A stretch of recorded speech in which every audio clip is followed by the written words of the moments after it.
Terlilit utang pinjol, karyawan SPBU di Kabupaten Sragen nekat mencuri uang perusahaan. Ratusan orang tua calon siswa rela antre untuk mengurus DTKS sebagai salah satu syarat SPMB jalur afirmasi. Menghabiskan waktu sore hari dengan bermain layangan saat libur sekolah tiba.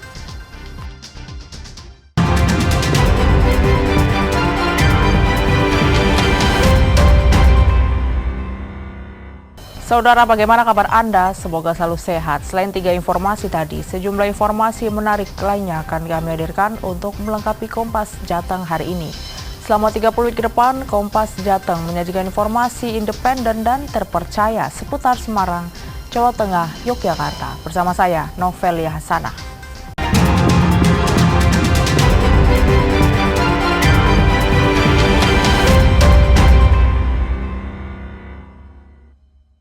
Mengawali Kompas Jateng pagi ini, Saudara, dinilai bisa meringankan dakwaan atas kasus penembakan siswa SMK Negeri 4 Kota Semarang.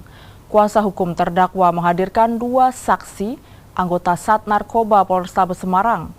Namun dalam persidangan, ternyata keterangan saksi dinilai tidak bisa memberikan keringanan kepada terdakwa Robik Zainuddin yang melakukan penembakan terhadap siswa SMK hingga meninggal dunia.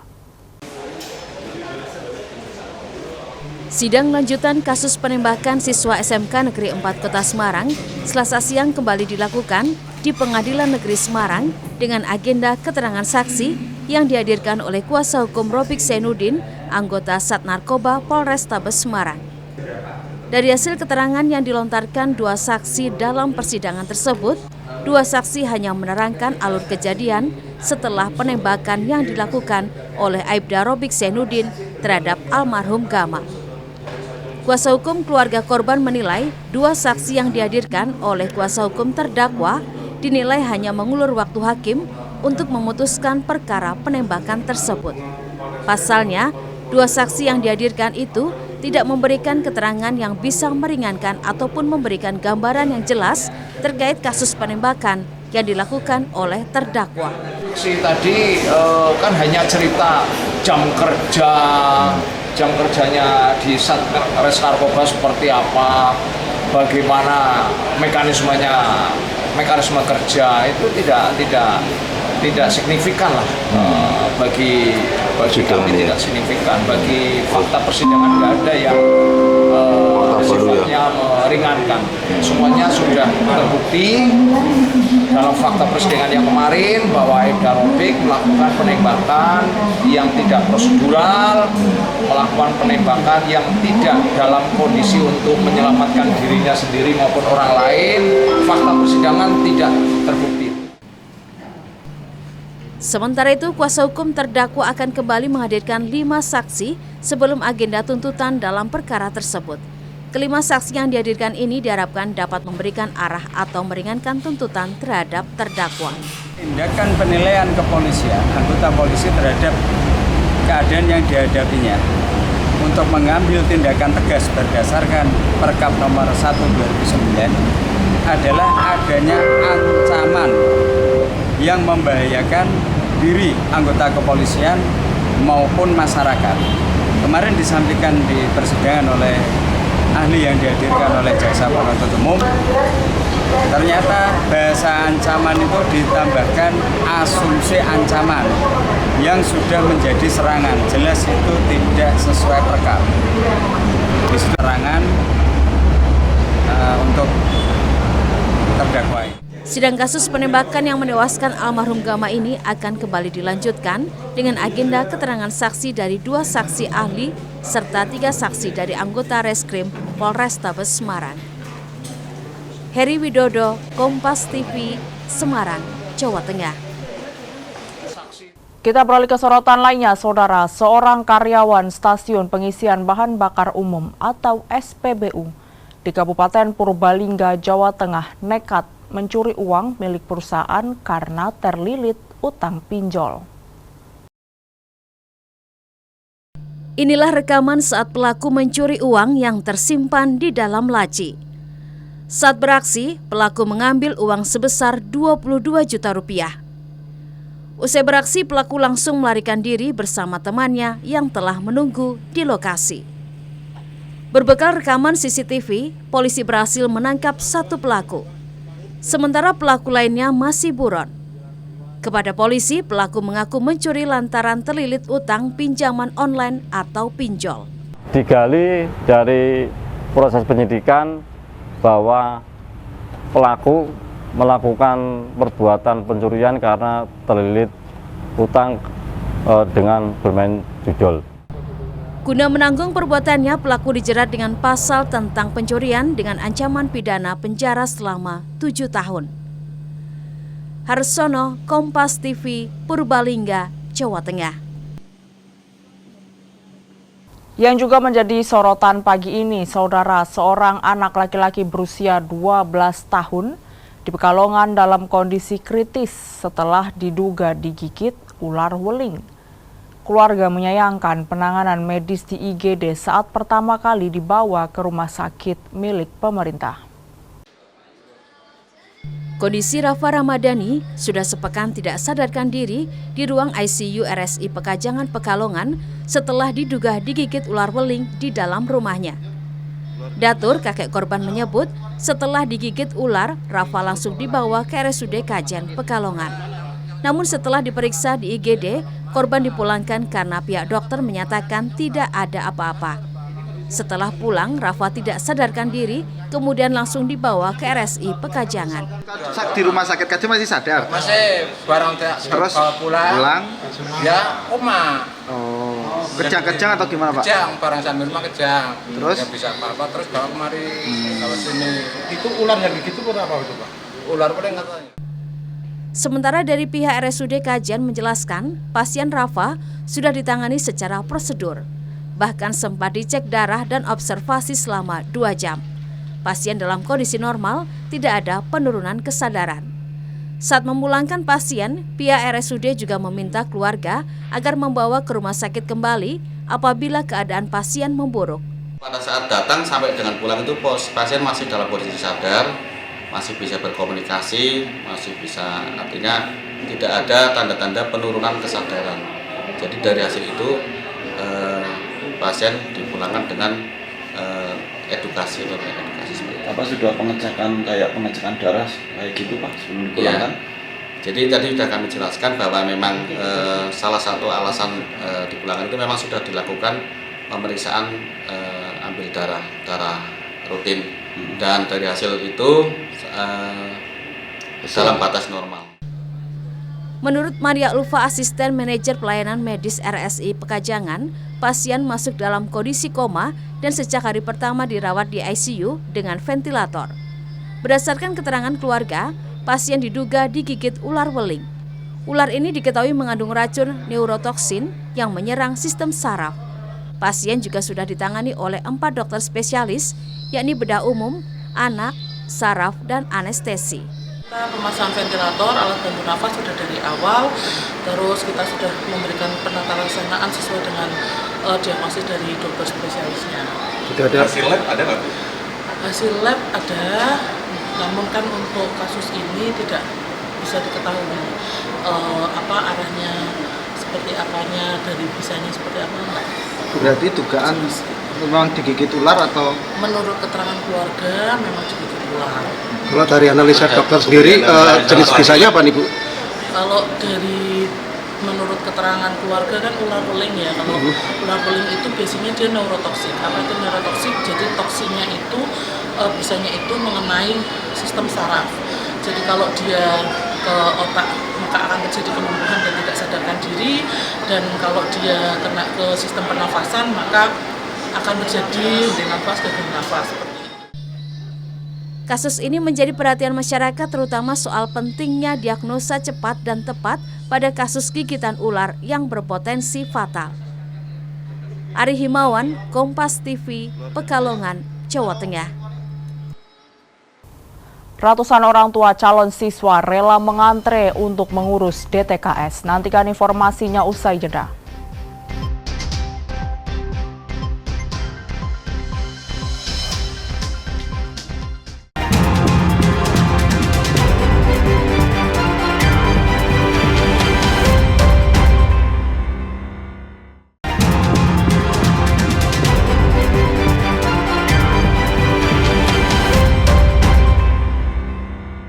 Masih di Kompas Jateng bersama saya Novelia Hasanah. Ratusan orang tua calon siswa baru di Kabupaten Sragen, Jawa Tengah mengantre untuk mengurus surat data terpadu kesejahteraan sosial atau DTKS. Sebagai salah satu syarat sistem penerimaan murid baru jalur afirmasi di kantor dinas sosial. Mereka mengeluhkan kendala data afirmasi siswa yang terdata di dinas sosial belum terkoneksi dalam sistem di Dinas Pendidikan dan Kebudayaan Kabupaten Sragen. Permintaan layanan surat data terpadu kesejahteraan sosial atau DTKS di Kabupaten Sragen meningkat sejak pendaftaran SPMB jalur afirmasi tingkat SMP dibuka sejak 23 hingga 25 Juni 2025. Jika di hari biasa permintaan dalam sehari berkisar 50 orang, di hari pendaftaran SPMB jalur afirmasi bisa mencapai lebih dari 100 orang. Sejumlah orang tua mengeluhkan untuk data afirmasi siswa yang terdata di Dinas Sosial belum terkoneksi atau belum masuk dalam sistem di Dinas Pendidikan dan Kebudayaan Kabupaten Sragen. Pendaftaran tahun ini jalur afirmasi itu memang kita terkendala untuk data-datanya dari Dinsos sama SMP itu belum terkonfirmasi gitu lah Pak. Intinya ribetnya di situ, terus masih harus ke Dinas Pendidikan. Kendala yang dihadapi dari orang tua itu belum terverifikasinya data yang dimiliki oleh siswa. Dikarenakan ada data selain tiga komponen tadi, ada data yang dimiliki oleh Provinsi Jawa Tengah yaitu DT Jateng, sehingga di DT Jateng itu ada 5 komponen yang mengakomodir jalur siswa yang tidak mampu. Berdasarkan data dari Dinas Sosial Kabupaten Sragen, sebanyak 146.481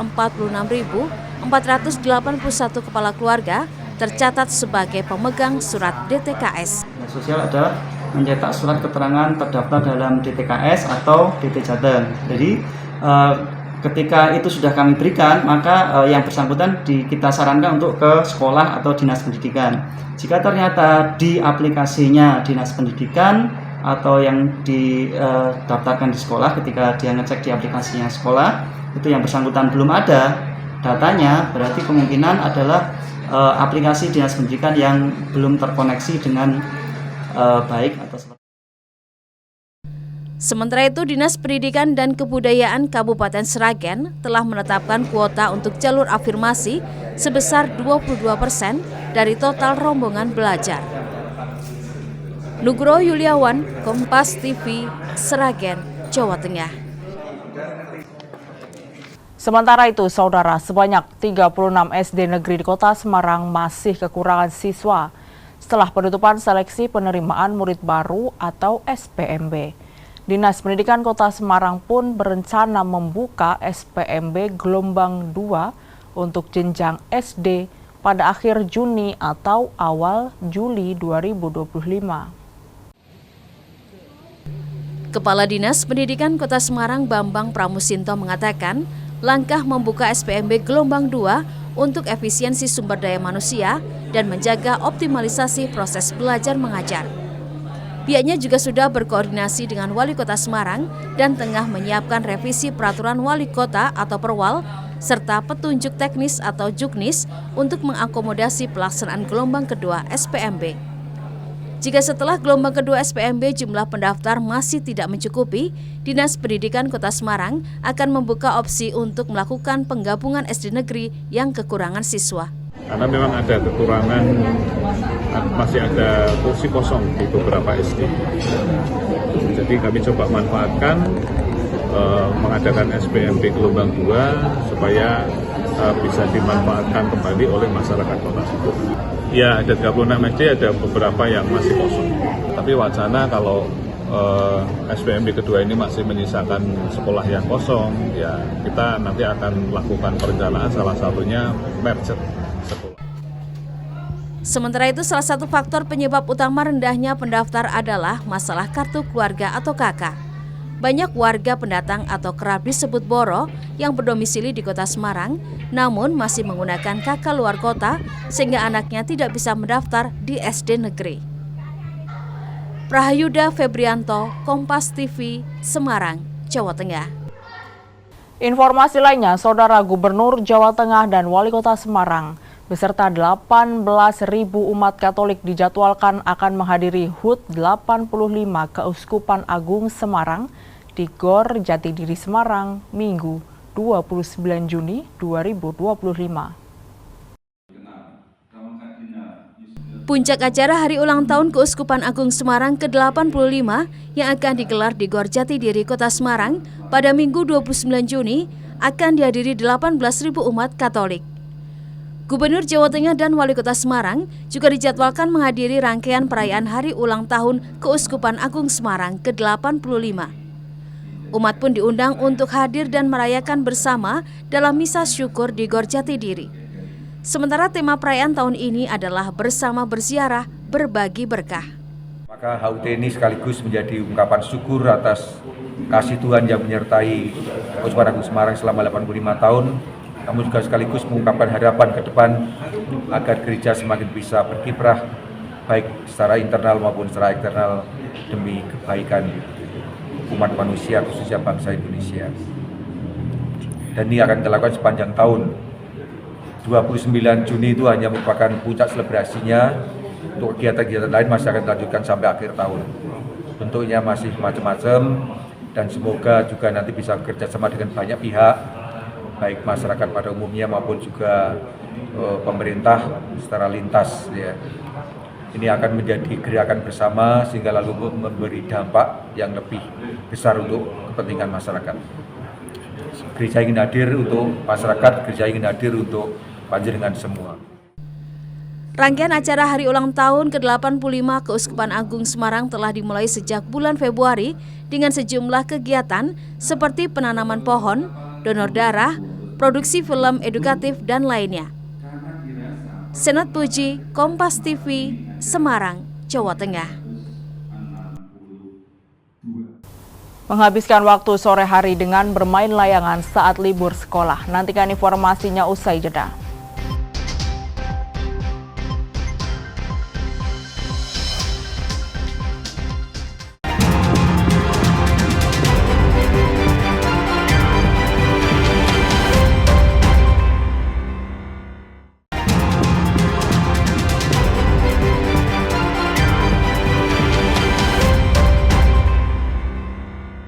Terima kasih Anda masih di Kompas Jateng bersama saya Novelia Hasanah.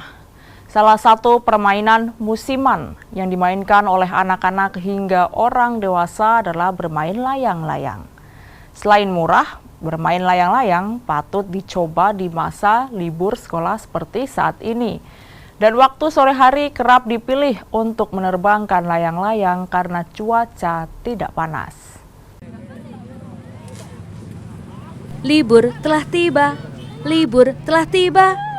Nah, bermain layang-layang menjadi salah satu permainan favorit anak-anak saat musim libur sekolah. Menjelang sore hari, area tepian banjir Kanal Timur Kota Semarang ramai anak-anak yang bermain layang-layang. Permainan ini memang kerap dimainkan di lapangan terbuka karena aman dan tidak ada lalu lalang kendaraan. Salah seorang anak yang sedang asik bermain layangan, Davin, mengatakan selama libur sekolah, ia bersama teman-temannya selalu menikmati waktu sore dengan bermain layang-layang. Kamu kesini sama siapa? Sama teman-teman. Jam berapa biasanya kesini? Jarang jam 4. Jam 4 sih. Biasanya balik jam berapa? Jam 6. Jam 6. Ini sejak kapan kamu main layangan, Vin? Udah lama. Emang tiap libur sekolah ngisinya kayak gini, ngisi main layangan. Boleh diceritain nggak serunya main layangan apa sih? Serunya apa tuh, ampatan, dispedot, nanti dikejar, nanti diambil, di situ diterbangin lagi. Kamu lebih suka main kayak gini, layangan kayak gini atau main game? Main layangan kayak gini. Ada alasannya nggak? Seru. Ada. Apa? Boleh ceritain dong. Seru. Serunya gimana? Serunya tuh menghilangkan stres. Apalagi Sama gabut. ini kan lagi libur sekolah. Kenapa kamu nggak main HP, lebih milih main layangan? Tapi seru lah, habis itu bisa ngejar-ngejar layangan. Daripada main HP, mending main layangan aja biar ngilangin stres. Tak hanya anak-anak dan remaja, orang dewasa pun tampak menggemari permainan tradisional ini. Salah satunya adalah Muhammad Faruk yang hobi permainan layang-layang sejak anak-anak. Faruk mengaku hampir setiap sore mengajak anaknya dan istrinya untuk bermain layang-layang bersama di Banjir Kanal Timur. Karena selain mengurangi kecanduan gadget, menurutnya bermain layang-layang di luar ruangan dapat membunuh rasa bosan sekaligus melatih mental anak-anaknya menjadi berani. Saya dari kecil sih hobi layangan, dan ini kebetulan anak-anak juga mengikuti jejak hobinya seorang ayah. Oh ya, kenapa Pak memilih untuk bermain layangan? Ada alasan khusus nggak? Ya, kalau saya pribadi sih melatih mental. Jadi kalau kita layangan aduan itu kan kalau anak kecil umumnya nangis kalau kita putus. Jadi kalau di sini kan kita support, ayo tarik. Jadi kalau putus masih ada stok. Gitu. Bermain layang-layang tak hanya kegiatan positif dan menyenangkan, namun bisa melatih kesabaran dan keterampilan dalam memainkan layangan agar bisa terbang tinggi. Cina Wirana Putri, Kompas TV, Semarang, Jawa Tengah. Saudara, bagi Anda penikmat buah melon, Anda bisa mencoba pengalaman yang satu ini, yakni memetik buah melon langsung di kebun. Lokasinya ada di Kabupaten Banyumas, Jawa Tengah, dan wisata alternatif ini tentunya seru serta mengasihkan. Dan berikut liputannya untuk Anda.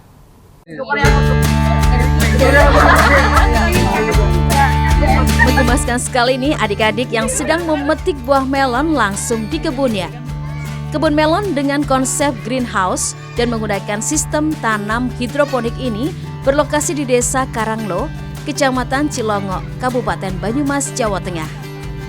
Nah, pada musim panen seperti saat ini, kebun melon yang dikelola BUMDes tempat dibuka untuk umum. Tentunya untuk berwisata, merasakan sensasi memetik ataupun panen melon langsung dari kebun. Melon yang terdapat di kebun melon ini adalah jenis Golden Kinanti. Pengunjung bebas memilih dan memetik melon-melon yang bergelantungan di pohon. Setelahnya, melon ditimbang dan bisa dinikmati di tempat atau dibawa pulang. Kebun milik BUMDes, dan di sini ada wisata untuk khusus anak-anak juga yang lagi liburan untuk memetik sendiri buah melon tersebut. Nanti bisa dimakan di sini juga dan mungkin bisa dibawa pulang.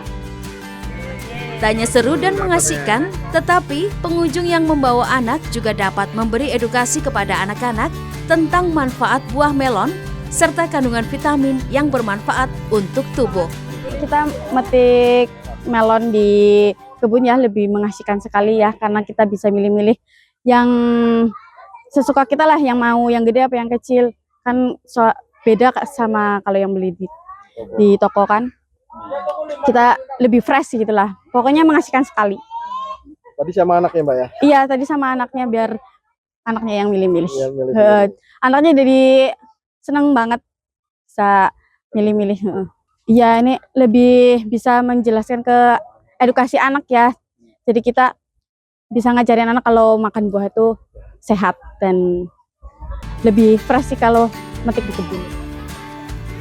Buah melon jenis Golden Kinanti yang memiliki rasa manis, segar, dan renyah saat digigit ini harganya dipatok Rp30.000 per kilogramnya, sedangkan untuk masuk area kebun gratis tanpa dipungut biaya. Bayu Nur Sasongko, Kompas TV, Banyumas, Jawa Tengah. Informasi tadi sekaligus mengakhiri Kompas Jateng hari ini. Saya Novelia Sanah, mewakili kerabat kerja yang bertugas mengucapkan terima kasih atas perhatian Anda. Selamat mengikuti acara kami selanjutnya, Kompas TV, independen terpercaya. Sampai jumpa.